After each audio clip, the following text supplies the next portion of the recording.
Hey guys, welcome back to Real Housewives Recaps. Today, you're going to need to pull up a chair. We need to have a conversation. You guys, I started it. I started Endgame against my better judgment.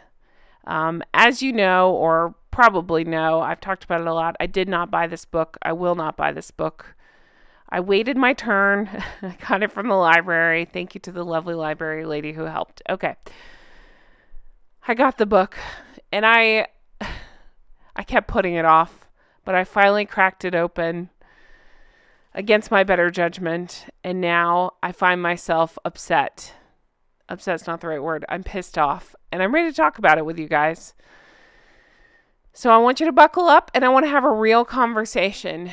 I honestly have not let myself listen to reviews. I've read some of the funny ones online, but I haven't listened to other YouTubers' reviews because I really wanted to have my own thoughts on this and really try to be clear and come at this with fresh eyes, if you will. But you guys, this is the biggest pile of garbage I've ever read in my life. I'm only 14 pages in. I just read the prologue, and I have so many notes and so much to pick apart and so much to say about the nonsense already. It's going to blow your mind when I tell you what he wrote in this prologue alone. It's disgusting. It's despicable. If you didn't like Omid, Harry, or Meghan before, buckle up, sweet cheeks, because it's going to get way worse.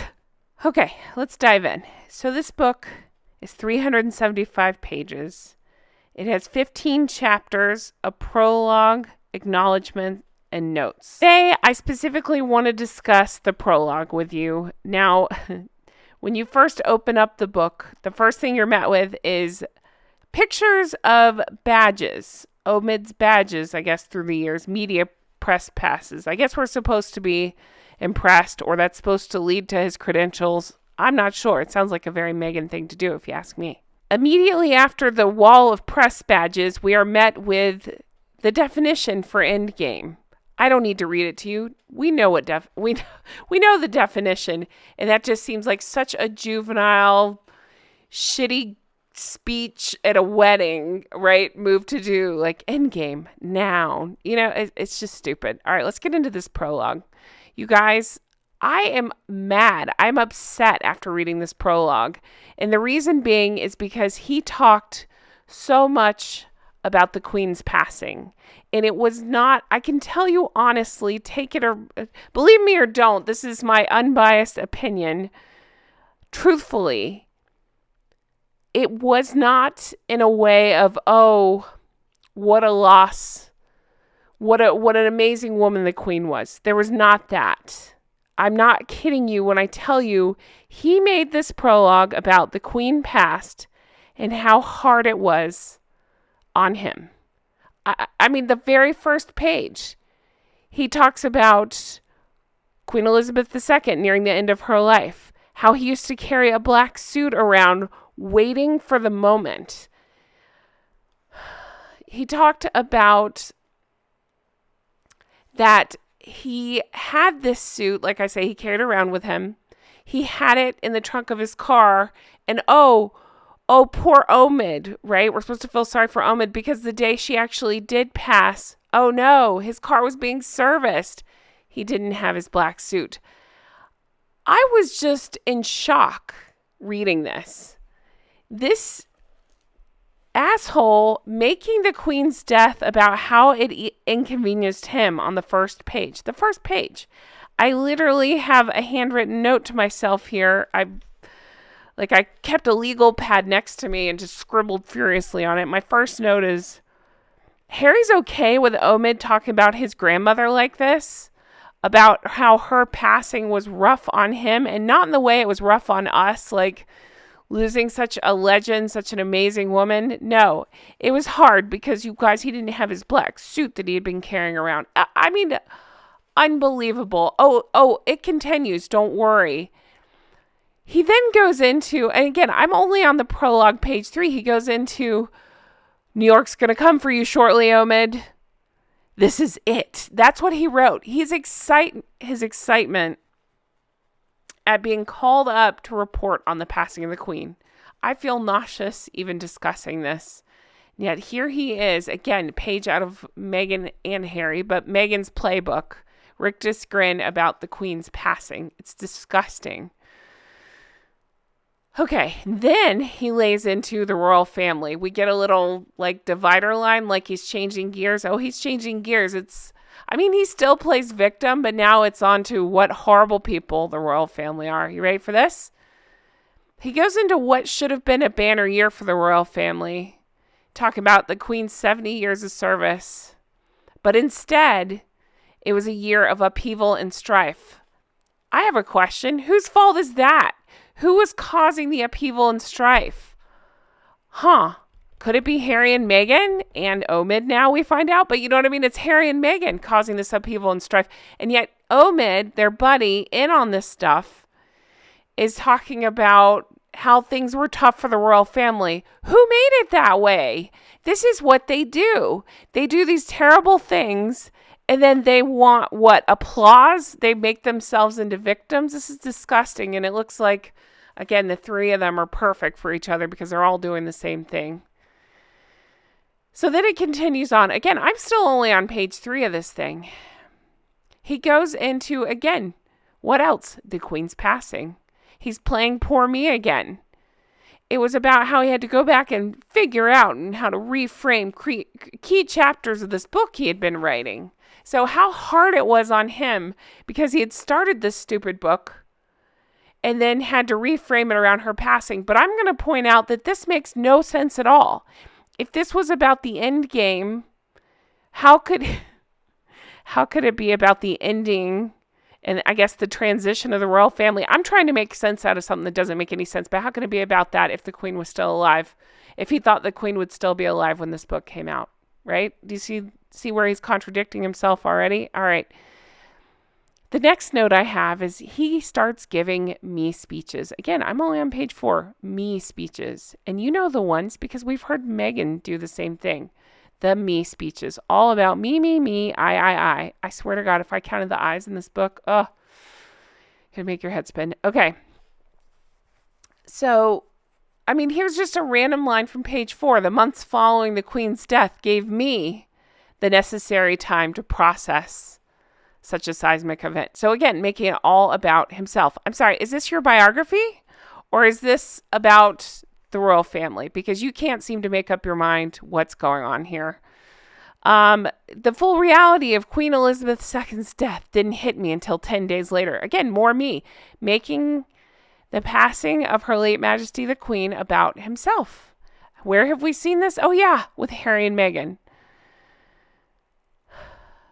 You guys, it gets worse. Then, again, I'm on page 4. You can see it. I can't directly read from this book because I'm not playing that game with him. So I'm going to tell you my summary here. You ready? He literally says on page 4 about how hard the press was working. And by press, he means himself. How hard he was working and talks about 18-hour shifts. Oh, it must have been so hard for you, Omid. So hard.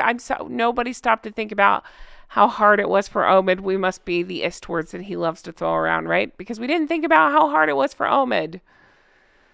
My God. All right, on to page 5. Then there's a significant shift to what? Oh, I'll tell you.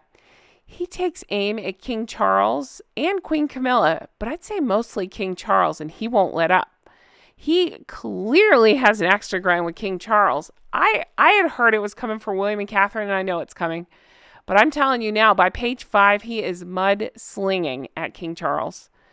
He goes after how King Charles doesn't get it right. Neither does Queen Camilla. What does that mean to you, Omid? How do you don't know anything.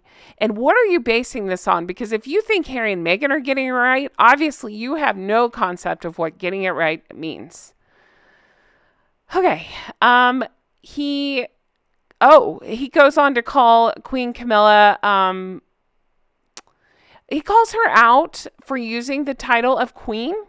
He says that she had mentioned that she would be using queen consort, but then goes on to say, I guess those are white lies, that the palace is keen for people to forget. So again, sorry, I'm let me make this a little bit more clear. So he's calling out on page 5 that Queen Camilla is going by Queen Camilla. I've never heard her publicly say, hey, don't call me Queen Consort. I've heard people call her Queen Consort.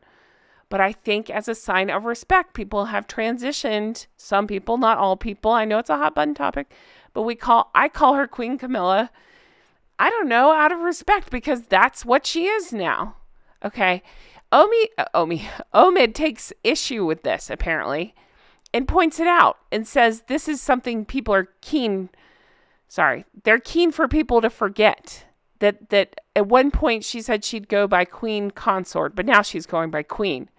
I'm sorry, but you can fuck right off, because didn't Meghan claim that they wouldn't be using the titles? Do you remember on the Oprah interview she said, hold on, let me pull it so I can actually quote that one. Yeah, here it is. So during the Oprah interview, she insisted no matter what, she's just Meghan.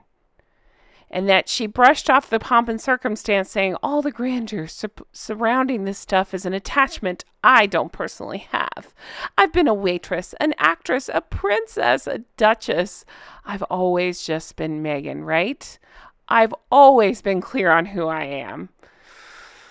You guys, you cannot make up this BS. So they're pretending like Meghan. So we've been here before is what I'm saying with Meghan, where she pretended she didn't want to use her title, and yet that's all we hear is that title, right? And then Queen Camilla probably, again, this is my opinion, out of respect, probably said Queen Consort is fine, not demanding anybody call her queen, and now people do call her Queen Camilla. If you choose, I don't want to get into that discussion, but you know where I'm going with this, right? Whereas I've heard many instances of Meghan getting pissed that people don't include her titles. She actually used her title when reading a child's, bedtime story. She said, I'm Meghan, Duchess of Sussex. So if you really want to split hairs about titles, maybe you should look at your friend, is what I'm saying. All right, that's just on page 5. Let's keep going. Page 6. This is where it really gets gross. All right. Well, continues to be gross. They go into Charles big time. I say they because I'm including Harry and Meghan in this, because obviously it is my opinion they very much had a hand in this. Because they come after everybody, I'll tell you, they claim they didn't, but anybody with half a brain will probably share my opinion. It is my opinion that their hands are all over this, because this is basically spare continued. So they call King Charles an outspoken environmental activist, a meddler in politics, successful businessman, a flawed father. I'm sorry, what would you say Harry was? Is he killing it at the father game? I don't think so. A philandering husband who destroyed the life of Princess Diana. All right.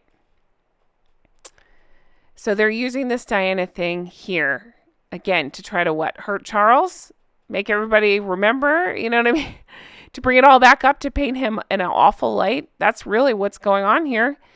He goes on to start it with, he says, his litany of personal failings and missteps. Again, I'm saying, are we talking about Charles or are we talking about Harry and Meghan? Because if anybody has a litany of personal failings and missteps, I would say it'd be Harry and Meghan. Where are you looking, Omid? What are you thinking? All right. And then he goes on to bash Charles for his failure to initiate dialogue with Prince Harry. Again, where have we heard this? Oh, yeah, spare. The list of grievances written in crayon by Harry. It's being regurgitated here in Endgame. Again, what a shocker, right? They had nothing to do with this book. Yeah, right. So he goes on to bash Charles and blame him for this. Harry had no role in this, apparently. Neither Harry nor Meghan had no role in this. It's all Charles's fault, because Charles couldn't effectively talk to his son and daughter-in-law. They hold no responsibility in this at all. All right. He goes on to jab at William and call him the favored prince. Again, where have we heard that? Oh yeah, Harry does the same thing. He likes to show his envy, jealousy, whatever, over William, and how, think about Spare. We got stories of how William got the bigger breakfast sausage, right? Tales of woe such as that. Here we are again. So the favored prince, Prince William, and the unpopular king. That's what he calls King Charles. So again, I ask you, if Harry had nothing to do with this book, clearly he did, but if he didn't, let's play the stupid game they want us to play. Shouldn't Harry be completely outraged that some rando wrote this horrible, scathing book that has, in the first 8 pages, bashed especially his father, his brother, and his grandmother? No? He's fine with it? Okay, great. Good to know. And then we're handed another big scoop of bullshit. Ready for this one? We got that Charles, again, where have we heard this? Oh yeah, in Spare. Harry says this, that Charles was jealous of Harry's popularity with the media. Breathe, Jen, breathe. Okay, this is the same bull crap that Harry was trying to say in Spare. If that was true, wouldn't Charles be using Harry's name now to try to get his name out there more? If this was true, obviously I know this is not true, but let's play the devil's advocate and say, okay, this is true. Yeah, he's totally jealous of Harry. Wouldn't he be talking to the media right now about Harry? No, he's not. He's remaining silent. He's, what's that word I just learned? Gray rocking, right? He's keeping calm and carrying on. He's doing the thing that you're supposed to do as king and realize there are important issues out there, and dealing with your petulant son, who is almost 40 years old or however old, who's a grown man, right? And acting like a spoiled brat child. He's not addressing him. So to me, that shows that he's not jealous of Harry and that Harry's making all this crap up. Let's continue. Sorry, I don't mean to yell. I'm not yelling at you guys. I'm just so frustrated by this nonsense. Let's continue. Page 9, we go into William. And he goes into William wanting to distance himself from Harry. And so I have a note to myself about this page that says, oh, it's William's fault now. So before it's Charles, now it's William's? What, that Harry and Meghan tried to, ruin the family? It's all William's fault. Why is it William's fault? Obi doesn't know. I keep calling Obi, whatever. That guy doesn't know. Plastic Face doesn't know. He's just saying it is. So it, just like in Spare, hey, if you say it's true, right? So yeah, it's William's fault. Sure. Okay. Why is it William's fault? Couldn't tell you. But he does say that William wanted to distance himself from Harry.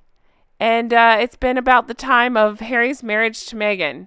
So again, it couldn't be that Meghan's a horrible person who has a track record of being completely and totally disrespectful, to say the least. I mean, that is putting it nicely, to William's wife, Catherine, Princess of Wales. But you know what I mean? Like, being disrespectful to his wife. It couldn't have anything to do with that, could it? No? Okay. Everything is William's fault. Nothing is Harry and Meghan's fault ever. But don't worry, this isn't even the most ludicrous thing on page 9. He goes on to call Harry and Meghan royal family members. And he does this a couple of times in the prologue, refers to them as royal family members.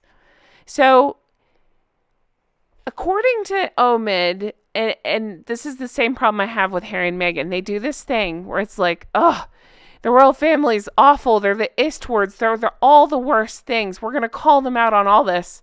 But we're going to hold on to these titles. You better believe it. We're gonna refer to ourselves as members of the royal family so nobody will forget. We're going to put it in writing so that way everybody remembers.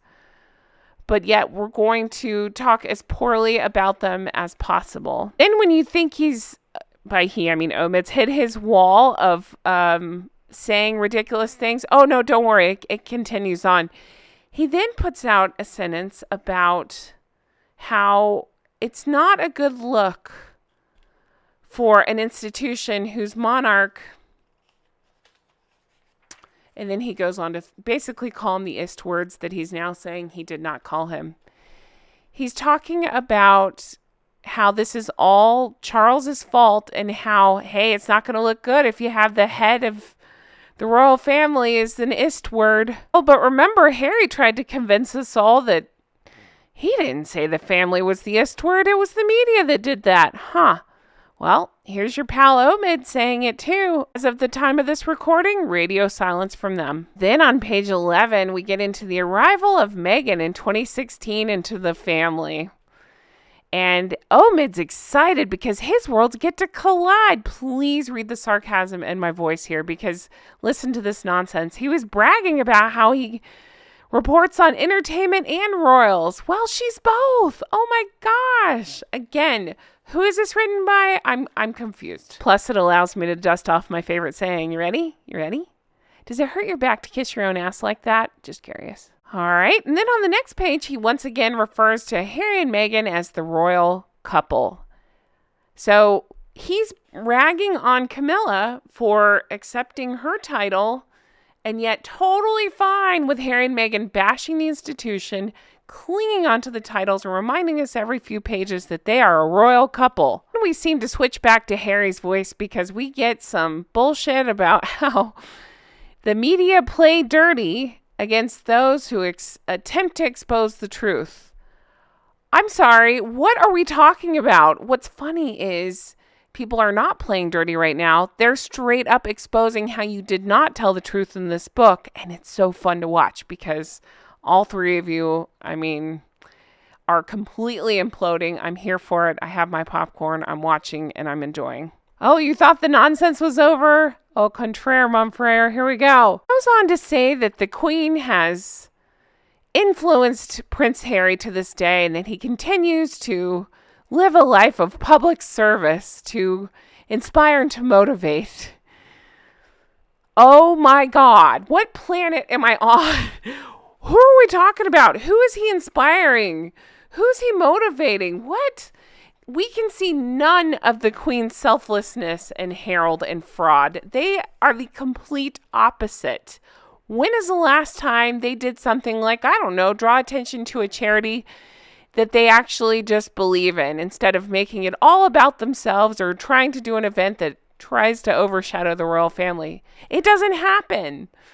Unbelievable. Ugh, disgusting. Completely awful and biased. So then whatever, I'm so frustrated I can't even think straight. The prologue, I want to say the preliminary. The prologue ends with, we're in the Endgame. Are we, Omid? Do you even know what that means anymore? You know what's funny? You're right. You're actually right about one thing. We're in the Endgame. But it's not for the royal family. It's for you, Harry, and Meghan. And it's hilarious to watch, and I'm enjoying the hell out of it. You guys, I'm not joking you. That was just the prologue. I cannot make this stuff up. Do you see why I'm so fired up? You got about 32 points there of nonsense right in the No, you got about 132 points of nonsense right there in the prologue. Unbelievable. Still painting those two as victims. They can do nothing wrong, and yet nitpicking over anything that the royal family does. And they're fine with that. That's totally allowed. It's that whole thing continued again. We can dish it. We sure can't take it. We're going to try to silence our critics. My goodness, you guys. I am taking solace in the fact that this thing has failed miserably. Everybody sees right through it and sees that, obviously Harry and Meghan clearly got their opinions in here somehow. I wonder how. Weird, right? Read between the lines. Anyway, guys, I will keep going with this book. I know I'm not trying to make this a miserable experience. It is a miserable experience, but I will keep going with this book because I think it's important to call out all the BS and to sort through it. And I don't want to subject you guys to it. So stick with me on these recaps. I really want to know your thoughts on this prologue. Let me know in the comments below. I'm going to do my best on this. I'm going to keep going. I don't know if I'm going to break it up into chapters or just sections of the book. I know there's just stuff like I didn't even go that hard into how much he went into the Queen's funeral because it breaks my heart to even talk about that stuff. And it disgusts me how much Omid used the Queen's funeral, to make us try to feel sorry for him. Disgusting. It's like Meghan with the fake tears at the funeral, right? Disgusting people. Ugh, the three of them. All right, I'm leaving it here. You guys are the best. Really want to get your feedback on this one. As always, thank you so much for sticking with me. Bear with me as I trudge through this. I'm going to do my best. Like I say, I don't know how I'm going to do this. Might just be chunks. It may not be every day in a row that I post these things because I might need a little break. So many funny suggestions when I even talked about the reviews of this thing about what to chug while I read it. That might make my reviews more fun. Right now I'm just chugging water and Diet Coke. But anyway, thank you all so much for your support. I want you to know how much it means to me. Thank you for watching these. Thank you for your comments, for your thumbs up, all the things. It really does mean the world to me. And I appreciate you all so very much. I truly do. I would say I can't wait to bring you more stuff like that, like this, but that's not true. I can't wait to bring you more fun stuff. How about that? We'll do some palate cleansers too. But thank you guys for everything. Listen, if you want to further support the show, I'll tell you how to do it. Check out my merch. We got Not Bloody Likely, which is what I say when I hear, oh, Harry and Meghan weren't involved in this book. Not Bloody Likely. So weird that all their grievances are listed right here for us to see the same way they were in Spare. Huh, what a coincidence. And then we have Make It Make Sense. This does not make any sense. Recollections may vary. Hey, these all fit so perfectly, right? Just Drunk Goose Club, honk honk everybody. And then, of course, if you want to further support, do check out Patreon, patreon.com/Real Housewives Recaps. I go into bonus material. I go into deep dives. I go talk about things that I can't always talk about on YouTube. So check that out. You can also sign up to become an executive producer, just like the geese and ganders you see on the screen here before you. I thank you to all of you who support the show. It all goes back into, just all the things, right? The equipment, keeping everything up to date, everything costs money, as you know. But I appreciate you all so much. I really do. And I will be talking about this more. So check back lots. I hope you all have the best day. Can't wait to read your thoughts on this one. I'll talk to you again soon. Bye-bye.